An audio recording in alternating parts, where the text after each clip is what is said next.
রাজশাহী বিশ্ববিদ্যালয় ছাত্র সংসদ রাকসু নির্বাচনে দিনরাত প্রচার চালাচ্ছেন প্রার্থীরা। শিক্ষার্থীদের উন্নয়নে নানা প্রতিশ্রুতি দিয়ে ভোটারদের মন জয়ের চেষ্টা করছেন। এই মুহূর্তে ক্যাম্পাস থেকে আমাদের সঙ্গে সরাসরি যোগ দিচ্ছেন সহকর্মী মোস্তাফিজ রকি। প্রচারে প্রার্থীরা কি ধরনের প্রতিশ্রুতি দিচ্ছেন, কি বলছেন শিক্ষার্থীরা, বিস্তারিত জানাবেন।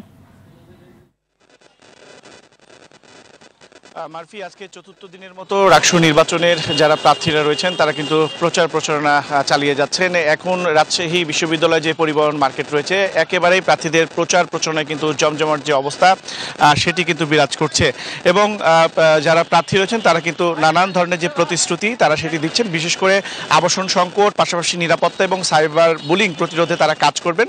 এছাড়া বিশ্ববিদ্যালয়ে যে সমস্ত উন্নয়নমূলক কাজগুলি করা দরকার প্রশাসনের, সেগুলোতে তারা তাগিদ দিবেন এমনটি আসলে জানাচ্ছেন। এবং সার্বিক বিষয় নিয়ে আমরা একজন রয়েছেন রাজশাহী বিশ্ববিদ্যালয়ের একজন শিক্ষার্থী, পাশাপাশি তিনি রাকসু নির্বাচনের মিডিয়া প্রকাশনা এবং সিনেট সদস্য পদে লড়াই করছেন।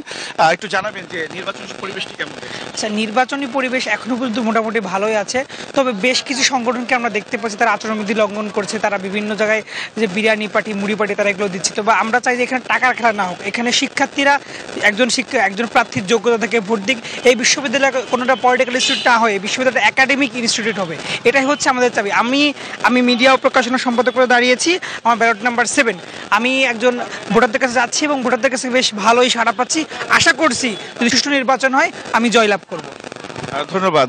মারফি, শুনছিলেন যে এইভাবেই কিন্তু অনেক প্রার্থী বলছে যে পাল্টাপাল্টি আচরণবিধির লঙ্ঘনের অভিযোগ করছে। তবে নির্বাচন কমিশনের পক্ষ থেকে কিন্তু আসলে বলা হচ্ছে যে এখন পর্যন্ত তার সুনির্দিষ্টভাবে আচরণবিধি লঙ্ঘনের এগুলো অভিযোগ আসলে পাননি। এবং গতকালকে আমরা দেখেছিলাম যে ইসলামী ছাত্রশিবির এবং ছাত্রদল তারা কিন্তু 2টি স্মারকলিপি জমা দিয়েছেন। ছাত্রদলের পক্ষ থেকে তারা 9টি দাবি উপস্থাপন করেছে, পাশাপাশি ছাত্রশিবিরের 7টি দাবি রয়েছেন। এবং স্মারকলিপির মধ্যে মূলত তারা স্বচ্ছ ব্যালট বাক্স, পাশাপাশি নির্বাচনের দিন নিরাপত্তা নিশ্চিত করা এবং ম্যানুয়াল পদ্ধতিতে ছাত্রদল তারা দাবি জানিয়েছেন যে ভোট গণনা, পাশাপাশি শিবিরের পক্ষ থেকেও কিন্তু আসলে বলা হয়েছে যে সার্বিক নিরাপত্তার পাশাপাশি বিশ্ববিদ্যালয় প্রশাসনের নিরপেক্ষতাও তারা আসলে কামনা করেছেন। এখন আপনি নিশ্চয়ই দেখতে পাচ্ছেন যে প্রত্যেকটি পরিবহন মার্কেটের যে সমস্ত গুরুত্বপূর্ণ জায়গাগুলো রয়েছে এখন প্রার্থীরা নিজেদের মধ্যে আলাপ আলোচনা করে নিচ্ছেন এবং এইখানে মূলত আসলে যারা ভোটার রয়েছেন তারা কিন্তু আছেন এবং সেখানে তারা তাদের যে নানান ধরনের যে প্রতিশ্রুতি দিয়ে তারা ভোটারদের মন জয় করার চেষ্টা করছেন। এবং বিশ্ববিদ্যালয়ের যেদিন আসলে 25শে সেপ্টেম্বর নির্বাচন রাকসু অনুষ্ঠিত হওয়ার কথা রয়েছে, সেই দিনে কিন্তু আপনি জানেন যে নিরাপত্তা নিশ্চিতে প্রায় 2000 মতো আইন শৃঙ্খলা রক্ষাকারী বাহিনীর সদস্য সেদিন প্রস্তুত রাখা হবে। পাশাপাশি ওই দিন কিন্তু বিশ্ববিদ্যালয়ের শিক্ষার্থী ব্যতীত সব ধরনের যে মানুষের প্রবেশাধিকার নিষেধ সেটি কিন্তু বহাল করা হবে।